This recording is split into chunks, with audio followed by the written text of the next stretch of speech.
What we're talking about today is what I call leadership with new strength. And this is a topic that I'm really passionate about. I've done a TEDx talk about it, and I've kind of lived through it myself. And I believe strongly that, as I was saying, kind of as people were coming on board, that we can redefine leadership and we can redefine strong leadership so that it serves us better and allows us to serve our teams better, allows us to serve our stakeholders and our clients better. So that's what we're going to be talking about today. The overview of the presentation today is that I'm going to be attempting to make the case that leadership requirements are changing. What we expect out of leadership has been changing dramatically in the last few decades. And I'm going to talk a little bit about what holds us back as leaders from meeting some of those new leadership expectations. And then I'm going to talk about a way to have kind of a framework to assess whether or not we're leading in a way that meets those expectations. And then we're going to talk about what I call bulletproofing our leadership, because there is a strong pull to kind of fall back into the old ways of leadership rather than propel ourselves forward into the new ways. So what can we do to kind of stress proof or bulletproof our leadership so that we're less likely to fall back into old habits? So that's what we're going to be talking about today. I'm really excited about it. Thanks for being here. And before we talk about leadership a little bit, though, I want to talk about the Murder of Hypatia. My wife is a huge fan of the podcast My Favorite Murder, and I've been listening to it kind of by happenstance as Kelly listens to it.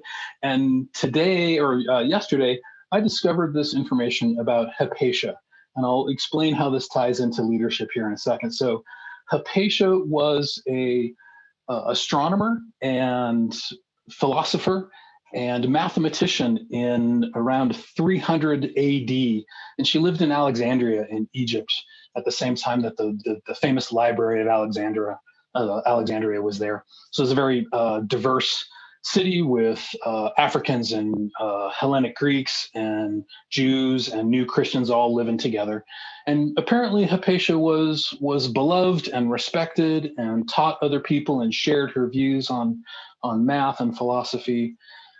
But she ended up getting caught in a feud between the Roman prefect and the Archbishop of Alexandria. And the Archbishop of Alexandria started spreading rumors that she was a witch, that she was in cahoots with Satan somehow. And despite her popularity, she was dragged out of her carriage and murdered in 415 AD by a mob of the Archbishop's political allies. So what the heck does this have to do with leadership? So fast forward 1600 years to a study coming out from Deloitte, the consulting firm, this relatively famous study now that shows that inclusive cultures, inclusive business cultures, inclusive work cultures, inclusive work teams are 2 times more likely to meet their financial goals, 3 times as likely to be high performing, 6 times more likely to be innovative and agile, and 8 times more likely to achieve better business incomes or business outcomes. So these aren't little percentages. This isn't 10% better or 15% better. These are multiples of improvement over less inclusive cultures. So I just thought that the murder of Hypatia was an example of not being inclusive, not including women, not including diversity in your city, essentially in Alexandria. But so imagine if our businesses and work cultures and government agencies had been inclusive for the last 1600 years. Imagine if all of these organizations had been 8 times better at achieving their outcomes. Imagine if we'd had 1600 years of that.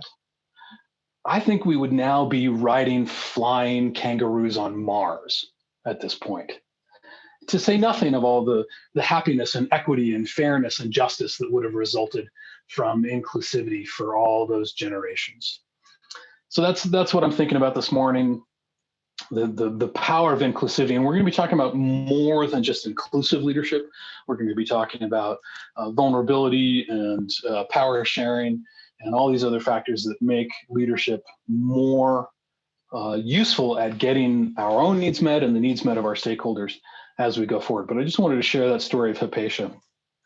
Before we go further, though, I would love to hear your stories a little bit more. We're going to launch this first poll and get to know you a little bit better. And if you would go ahead and we'll take maybe 20, 30 seconds to answer this poll. You get to choose as many of these are as true for you. What are the 21st century leadership challenges that you're facing? Is it rapid, unpredictable change? Is it creating diverse workplaces? Is it work-life balance, sustainability, getting team members on the same page, feeling burned out or martyred? And I definitely chose that word martyred specifically in honor of poor Hypatia. So the results of the poll are number one issue is creating work-life balance for the self and the team, and that's one of the unfortunate expectations of leadership and work in the 21st century is that we are doing more. We're doing more from our homes. We're doing more from our phones. We're always on. And I'm going to talk about how my kind of rebranding, rejiggering, reframing of my own leadership in my nonprofit work actually created more freedom for me and less burnout and less stress and less martyring. Looks like second place was getting team members on the same page. Absolutely. The big challenge of leadership. And I'll be giving some specific examples, some specific recommendations that I've used to get team members on the same page and to kind of rethink and reframe what that really means. And then number three was definitely rapid and unpredictable change, for sure. Great. Thank you, everybody. Thank you for participating in that.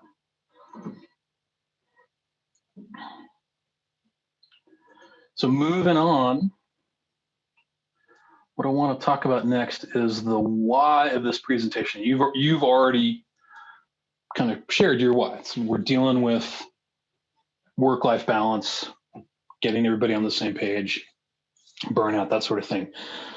So the big why, though, is that leadership expectations are evolving, and I'm glad they're evolving because I think they need to evolve. And there are three factors in their evolution that I'm really seeing, which one is generational change. You know, the new folks coming up, the new kids on the block, Gen Z, the millennials, some of you probably are in that generation. They have some different expectations. And I'm going to just join with this generation, even though I'm not of their age, but you know, kind of we and the Gen Zs expect that the human element is woven into work, that it's not separate from work.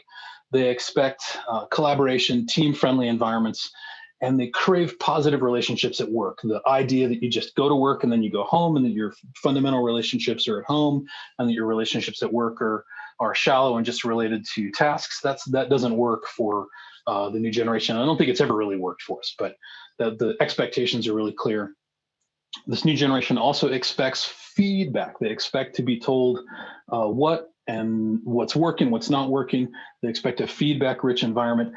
And despite a lot of the kind of the biases against the younger generations about being fragile or snowflakes or expecting trophies for just participating, what the research shows is that this generation is actually more tolerant of failure than previous generations, and that they tend to view failure as a learning opportunity and a way to step forward with new learning.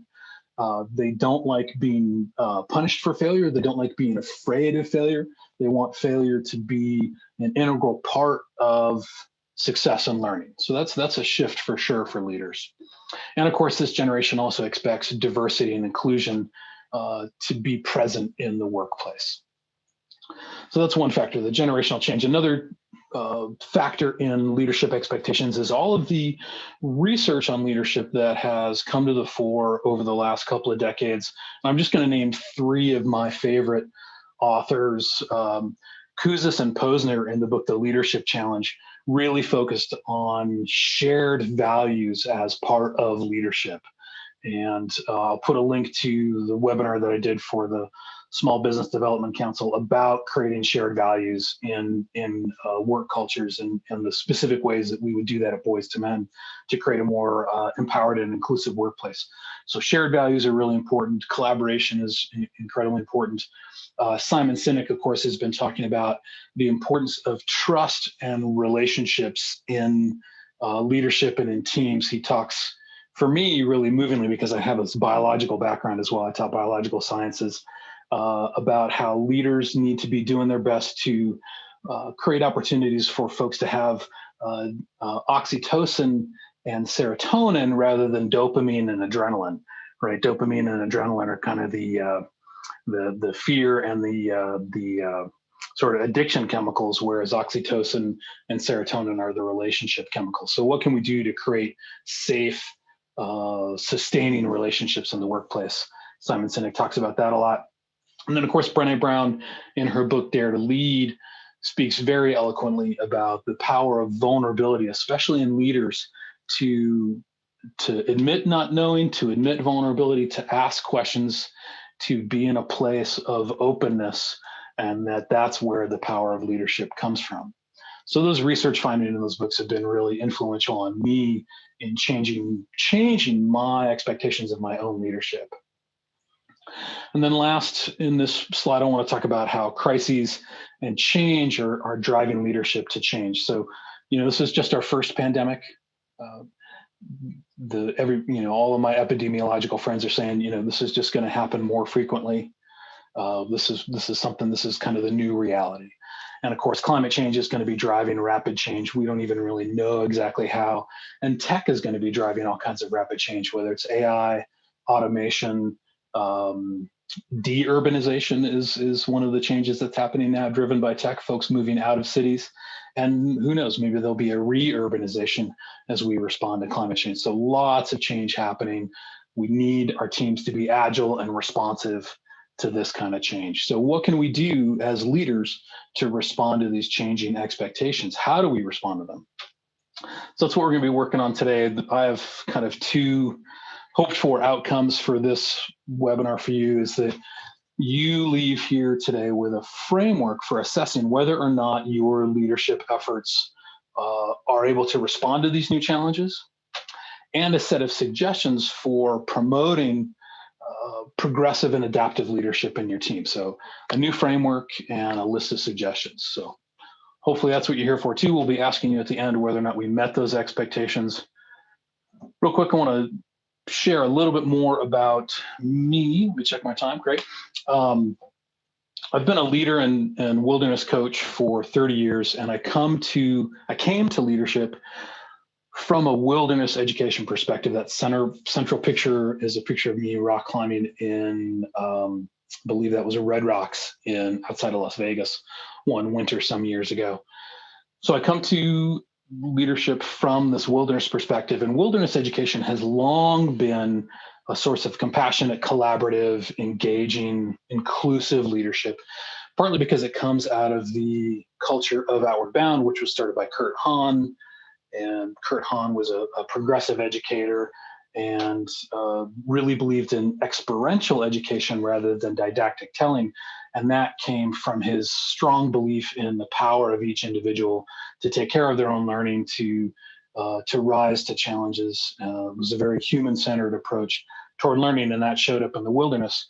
What also shows up in wilderness education that I think we need to be bringing more of into our workplaces is shared leadership. In a wilderness education program, you never have one leader. There's always at least two main leaders, and usually some TAs or some learning leaders. And in part, that's because a leader can't see everything all the time. Also, in part because leaders, there needs to be sustainability. There needs to be a deep bench of leadership in areas that are dangerous, changeable. If one leader gets eaten by a bear or falls in the river, you need another leader, right? Doesn't happen very often, but shared leadership has been a component of wilderness leadership for a long time. Also, outdoor leadership has been characterized by constant mentoring. Not sure exactly why. I think it came out of Kurt Hahn's belief that education was meant to lift people up, but all of the leadership programs that I've been in, all of the outdoor leadership programs that I've been in have been about taking the leadership that we knew as trained guides and bringing up more trained people who could essentially replace us. It wasn't just to dump information on them or to lead them around in the woods, but it was to create more outdoor leaders. That's what we believed in. So constant mentoring was going on. Also, a focus on the whole person, the emotional part, the intellectual part, as well as the physical part. Yes, we were teaching rock climbing, but we were also very aware that there's a lot of emotions that come up in rock climbing. So let's talk about those. Let's talk about fear. Let's talk about joy. Let's talk about success. So a whole person approach to leadership, not just intellectual or physical. So I worked for Cornell Outdoor Education for 5 years early in my career, and I was called in a couple of different times to help repair teams that had become dysfunctional. I was very proud of the work that I did back then to create empowered teams out of kind of new workers, young folks, mostly undergraduates or just folks who just graduated, and figuring out how to take those outdoor leadership tenets and bring them into the workplace and create an empowered team that could work together, that could stay on the same page, that could support one another. And I'll talk about some of the ways that I did that as we go along. I also spent 10 years as a program director and then executive director for for Boys to Men Mentoring Network, which is a youth servicing nonprofit up here in Yavapai County. And I will tell the story about how I backslid, how I brought everything I knew about cooperative, collaborative, adaptive, progressive leadership into my program director. And then when I got promoted to executive director, how that all fell apart and what I had to do to kind of recover and remember what it meant to be responsive and a leader that I wanted to be. I forgot for a minute. So we'll talk about that as we go along here. So my experience as a leader has been that the more I open up leadership, the more I share leadership, the more I mentor others, the more, again, I bring in those outdoor education precepts into my leadership in the work environment. The less stressed I am, the more fun I have, the more surprising solutions emerge, especially in tough times, and the more opportunities for success crop up. And if that sort of thing, if more fun, less stress, more surprising solutions, and more success sounds good to you, sounds like what you would want for your work team, just type more, please, in the chat. Just type more, please, if that sounds like something that you want. So I'm going to talk about a framework for understanding kind of old, less successful leadership versus new, more successful leadership. And I call the old style of leadership what prevents us from adapting to the leadership challenges we have. I call that the 4 bullets of old strength. And they are this idea of win-lose, power over, oppression, and repression. So when we're operating in a win-lose framework, scenario, whatever it is, that prevents mentoring, right? It doesn't allow us to bring people up to join us, because we need to know, in order to win, we need to know that somebody is losing. We need to know that somebody is less in order to be more. That's a bad old idea, right? It prevents cooperation and partnering with other organizations. It prevents sharing knowledge. Win-lose concentrates power and prevents collaboration. The idea of power over is obviously closely related. The idea that power is exhibited by having it over other people, over women, over people of color, over the natural world, over our clients, whatever it is. Power over others is what distinguishes the old idea of power.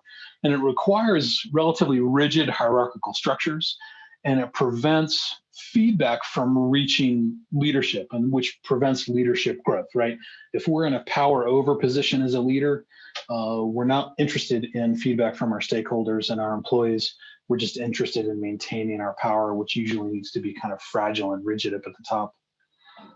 Oppression, the third bullet, of course, is just the systematized power over and win-lose frameworks, right? It's just creating a system that sets those in place, shows up as sexism, racism, homophobia, transphobia, all of that stuff. And what do I want to say about that? It's just systematized. And we'll talk a little bit about how it shows up in nonprofit and government structures, even though we don't want it to.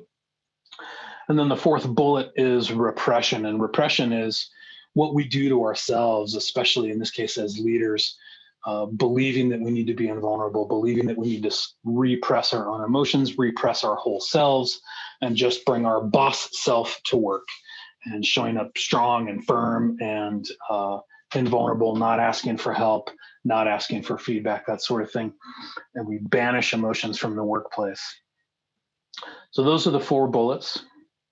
Not a big fan of them. I'm trying to get away from them as best I can. And as I say, although nonprofit organizations tend to have, and government organizations tend to have value statements that are not the 4 bullets, that tend to be more collaborative, that tend to be more about service. Unfortunately, they're embedded, even if they're not fully acknowledged. The 4 bullets are embedded, even if not fully acknowledged, in nonprofit and government organizations, in part because competition for scarce resources generates or supports that win-lose framework. It turns out that women CEOs of nonprofits are paid 8% less than their male counterparts. So it drags down the pay for everybody in that sector. So that's kind of an example of how oppression is encoded in the nonprofit world. So we have to ask ourselves, are there stakeholders or clients on our boards? Do we have a citizen advisory board, or are those folks that we served kept separate from the leadership structures? We were talking as we were checking in about somebody who mentioned that they're part of a citizen advisory board for one of the governmental organizations. That's really important. I think that's all I'm going to say about that to move on, but it's unfortunately, embedded in our organizations, sometimes whether we're aware of it or not, and we're learning to take a hard look at our organizations to figure out whether or not these bullets are present there and what we can do to move on. And I'm just kind of curious if this kind of old strength stuff is familiar to you, if you've been, either using these win-lose frameworks or been dragged into these win-lose power over frameworks in your work, and you're ready for something different. You can just type enough already in the chat. Enough already with that old strength. Let's find something new. If you're ready to move on, type enough already in the chat. Sure. I've been sad seeing COVID hit and seeing some organizations that I've been a part of, some organizations that I've been consulting with, kind of backslide, kind of revert back to the 4 bullets ways and kind of this protected sort of power over leadership. And it's unfortunate. I think we really actually need to push ourselves forward. So what can we push ourselves forward to? Well, we can push ourselves forward to the 4 gifts of new strength that propel leadership success. And those are win-win, power with, inclusion, and vulnerability. So win-win, obviously, the opposite of win-lose, the idea that we're always looking for ways for both organizations, for leaders and employees, for organizations and stakeholders, for organizations and partner organizations to get a win at the same time. It's almost always present, or we can almost always find a win-win. We can also create power with our employees, with our teammates, by creating flat leadership structures, by fostering collaborative decision-making. We can generate more inclusion. And I just want to say that I'm not a diversity inclusion expert. I'm learning a lot about this, and I'll put in my resource guide some links to some articles, and also to a diversity inclusion consultant that I highly recommend from the Valley. But we got to do that diversity inclusion work. We need to include stakeholders in decision making. We need to examine how privilege shows up in our workplace, so that more people can have a say, more people can bring ideas, more people can bring creativity to the fore, and we can solve the problems that are affecting us all, create some great leadership. And then vulnerability, that 4th bullet, includes the ability to admit mistakes, includes the ability to learn. I know that when I'm trying to be invulnerable, it prevents me from asking for help. It prevents me from examining my ideas. All of those things that lead to learning are really hard to do if I'm trying to be invulnerable. So I need to be able to open myself up, to ask for help, to be willing to learn, to be willing to change my ideas. Also, especially in the human services world, vulnerability includes being open to others' experience and suffering. And that can be overwhelming at times, but if we're going to serve others, we need to be, I believe we need to be open to that suffering, to be able to stay motivated, stay connected, and stay human in difficult times. So we talked about the 4 bullets and the 4 gifts. This is kind of an opportunity if there are any questions at this point. Okay, I don't see any questions yet. Good. Not good. I like questions, but we'll move on. So another opportunity for some interaction. This is the first reflection that we'll do. And again, with that piece of paper, I want to encourage you with that little piece of paper, think about, as a leader, which of the 4 gifts, and I've listed them here: win-win, power with, inclusion, vulnerability, which of the 4 gifts is kind of easiest for you to promote and exhibit, especially as a leader? So that's one. And just write that down. Just write it down again, because writing does something to our brain. Write down which of the 4 is already easiest for you. And I'll point out that the 4 gifts are not really new. It's not like they just sprung up, right? The 4 gifts have been part of indigenous cultures, feminist movements, nonviolent movements, some religious cultures. It's not like they're brand new. It's just we need to lift them up and bring them to the fore. So which one of those is easiest for you? And then write down, when you're stressed, which of the 4 bullets: win, lose, power over, oppression, repression, which of those do you fall back on? For example, for me, I tend to fall back on repression. I tend to repress my emotions and try and just gut through it when I get stressed. And I have to breathe and remember to be vulnerable when I'm stressed, which is really challenging. And once you've written both of those down, if you feel vulnerable enough to do so, go ahead and just type both of them in the chat. What's the one that's easy for you? What's the one that's hard for you? And you can go ahead and type both of those in the chat, and that would be great.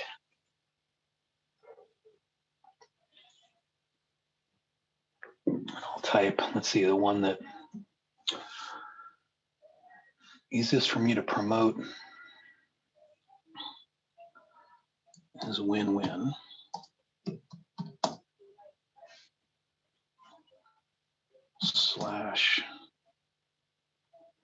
repression is the one that I fall back on.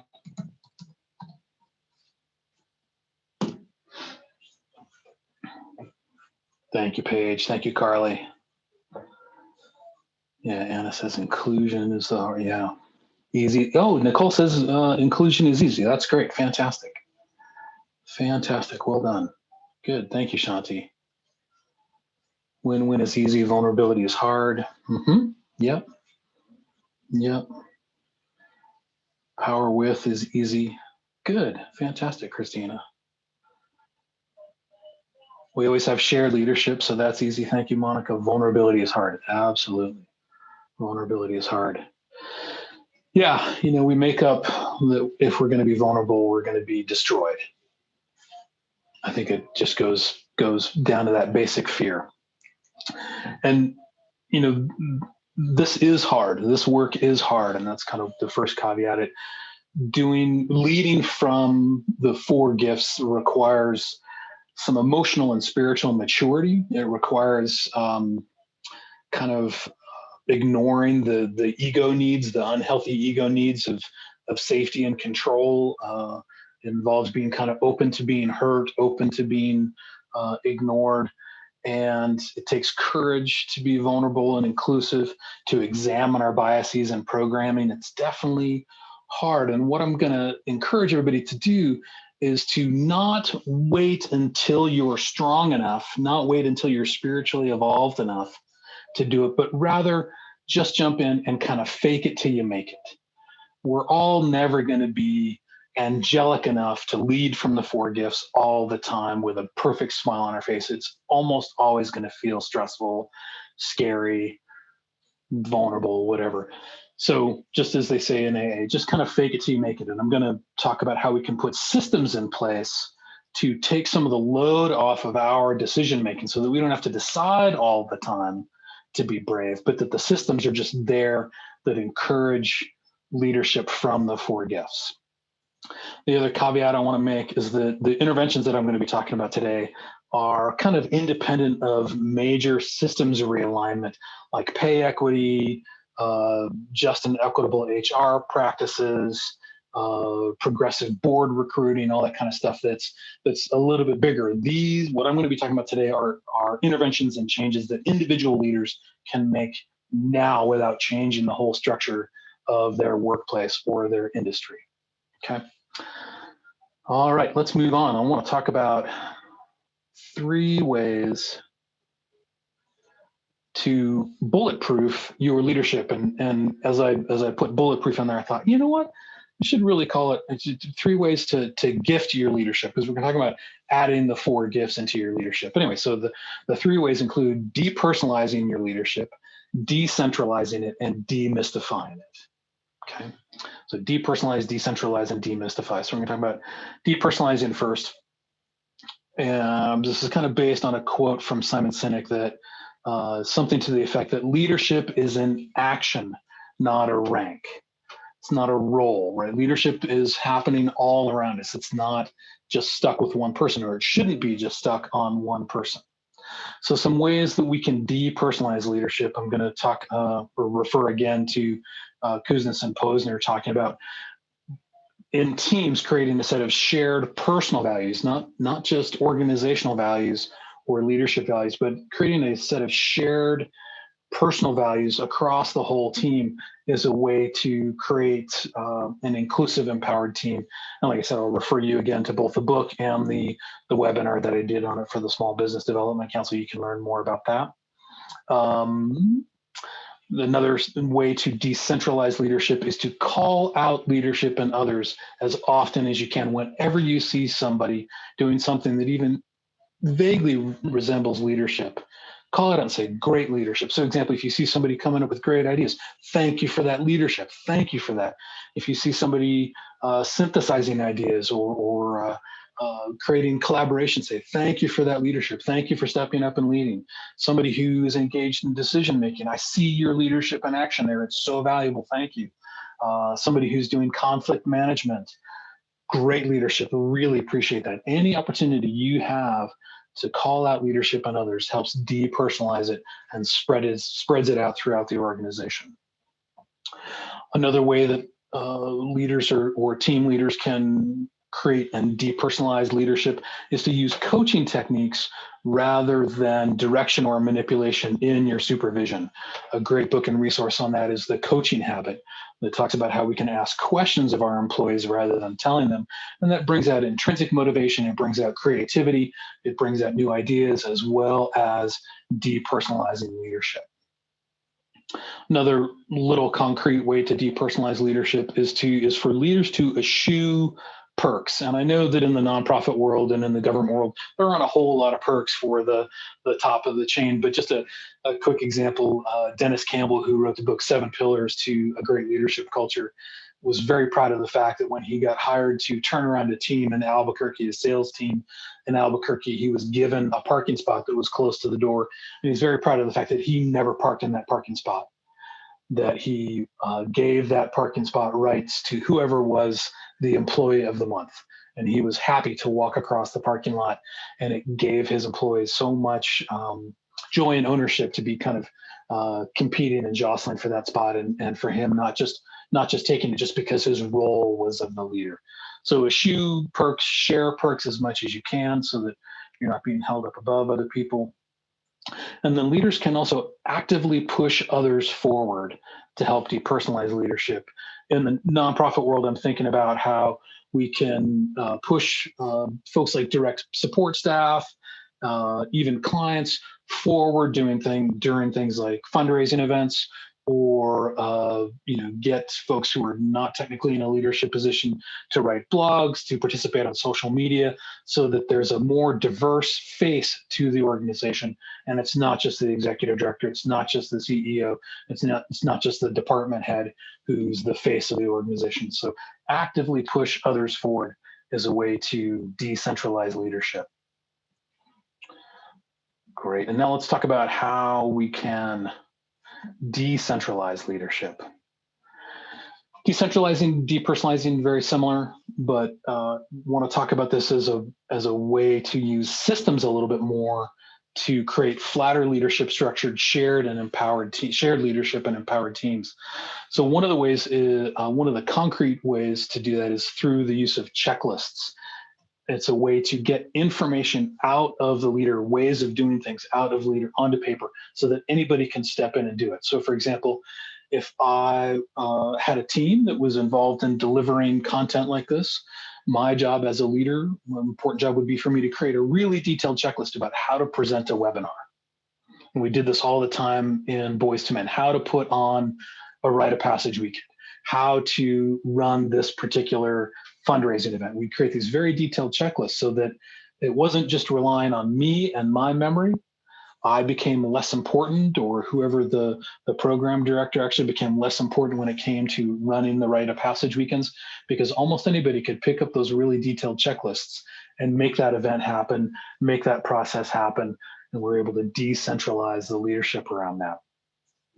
I'm a huge fan of CRMs, of client resource management software pieces, for democratizing information and empowering teams. Get as much information in those shared cloud-based CRMs as possible, so that everybody can access information about clients, about programs, about financials, all of that stuff. Democratize that information as much as possible. In my experience, what happens is that surprising solutions and uses of information emerge when it's out there. It's kind of like the public library, right? The public library just puts all kinds of books on the shelves, all kinds of DVDs, all kinds of resource materials. They don't care how you use it, right? They just want the information out there. And I think the same should be true of all of our workplaces.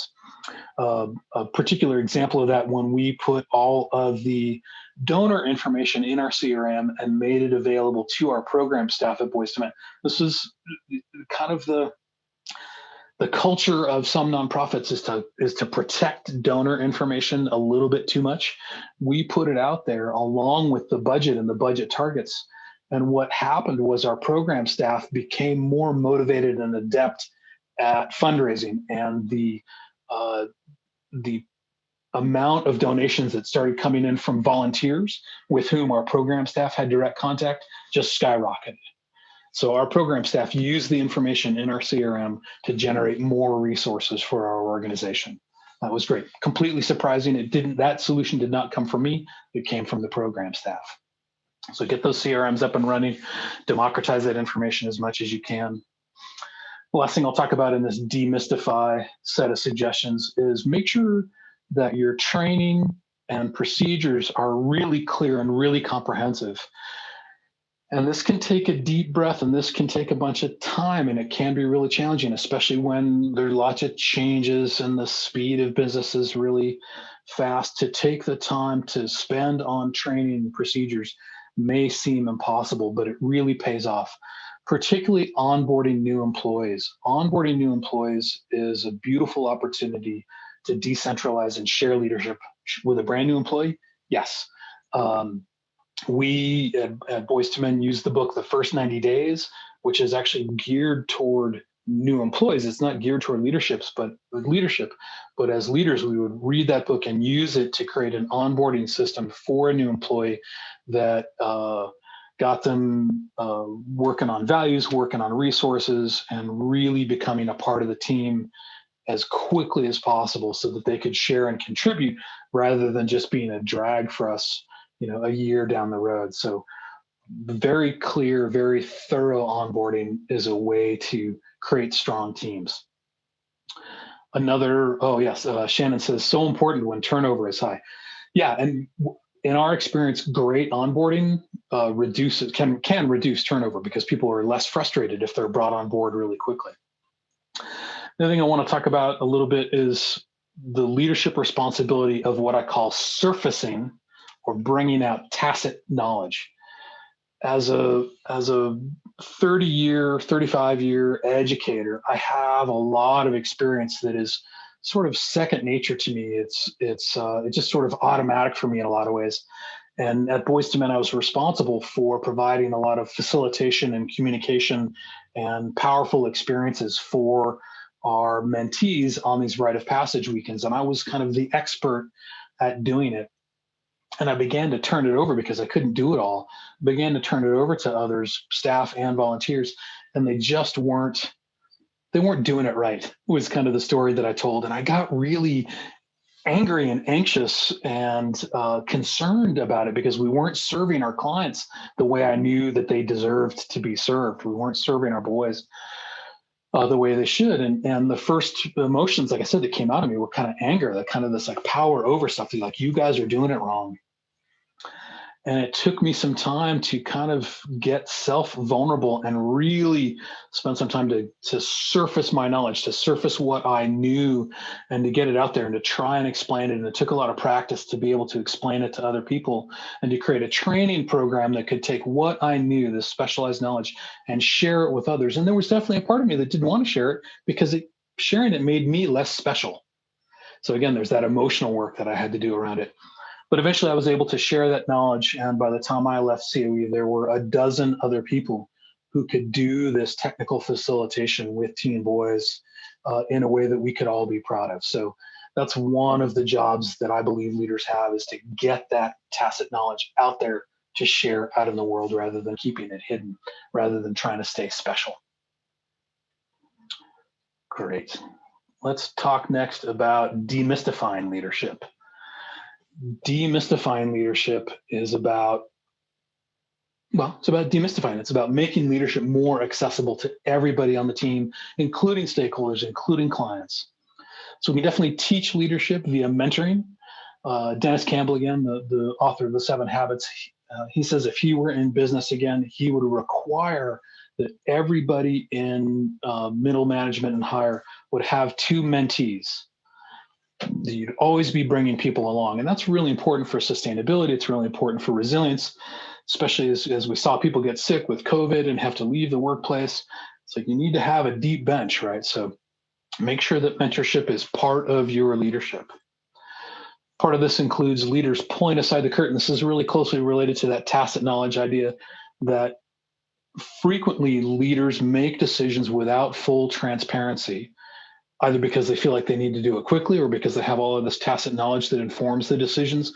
One of the ways that we can demystify leadership and demystify decisions and be transparent is to, like I say, pull aside the curtain and take the time to really fully explain your leadership decision-making process to everybody on the team.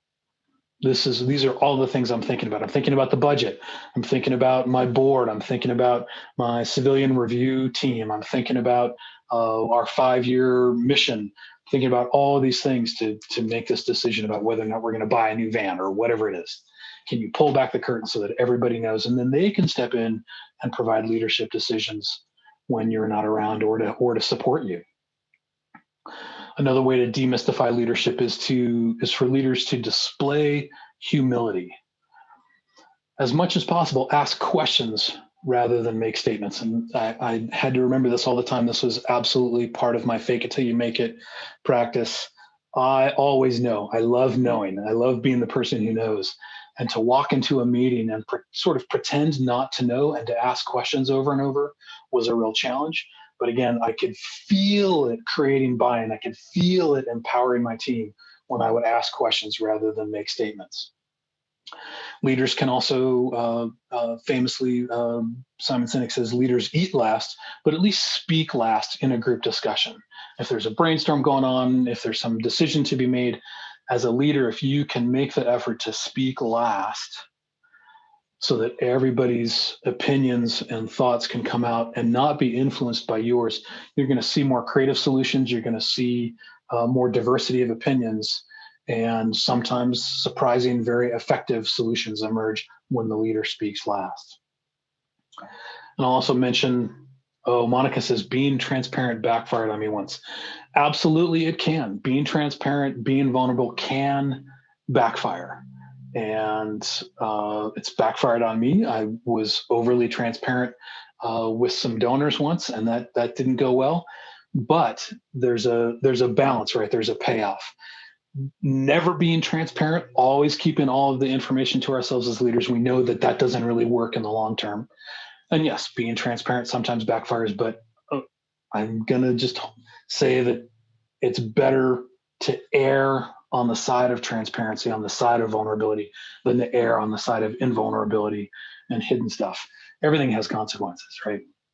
So let's talk about vulnerability really quick. A concrete way for leaders to create a system that encourages vulnerability, kind of proper vulnerability in the workplace, is through the use of check-ins. At Boys to Men, we would do a check-in at every staff meeting, every board meeting. We would do it with the boys. It was something that was a through line through all the levels of the organization. And a check-in is just a way to start a meeting where you go around and everybody in the meeting says their name. And at Boys to Men, we'd say, tell us your name, what you're feeling right now. And there might be one other thing, something you're grateful for, something you accomplished last week, whatever it was. And that was a way to get everybody's voice in the meeting right at the very beginning. Nobody could hide. Nobody could be silent for the whole meeting. And it brought the whole person to the meeting, whether it was a board meeting, whether it was a staff meeting. So I strongly encourage folks to institute check-ins in your workplace so that everybody can be included all of the time. And then the last example of leaders displaying vulnerability that I'll mention is that leaders should ask for help. And this has been a real challenge for me over and over again. And I did my best to display it by asking for help on feedback on this webinar. As a leader, I often fall back on this belief that I should not ask for help, that my job as the leader is to always be offering help, to always be supporting others, never to be requiring assistance.